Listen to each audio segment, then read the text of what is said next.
Paradise glimpse గురించి మాట్లాడాలంటే ముందొచ్చే నెగిటివిటీని accept చేయాలి. ఎందుకంటే ఓదెల కూడా నానికి ఖచ్చితంగా ఇదే చెప్పి ఒప్పించుండాలి.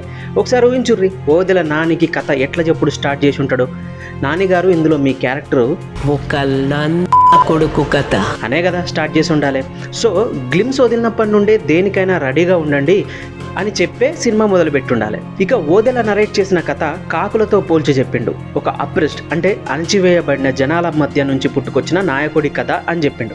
ఒక డౌట్ అయితే వచ్చింది నాకు. కాకితో పోల్చినప్పుడు కాకి పిల్ల కాకికి ముద్దు అనే సామెత అయితే ఉంది కదా, మరి కన్న తల్లే తన కొడుకును అంత మాట స్ట్రెస్ చేసి మరీ అన్నదంటే ఇక మనం ఏం మాట్లాడతాం చెప్పుర్రి. నానికున్న ఫ్యాన్స్ అంతా ఆల్మోస్ట్ ఫ్యామిలీ ఆడియన్సే. ఇక వాళ్ళు ఎట్లా తీసుకుంటారో చూడాలి.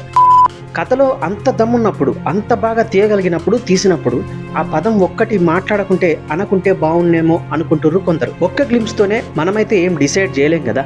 ఇక పాన్ ఇండియా స్టార్డమ్ రావాలంటే నాని కూడా ప్రయోగాలు చేయాల్సిందే, తప్పదు.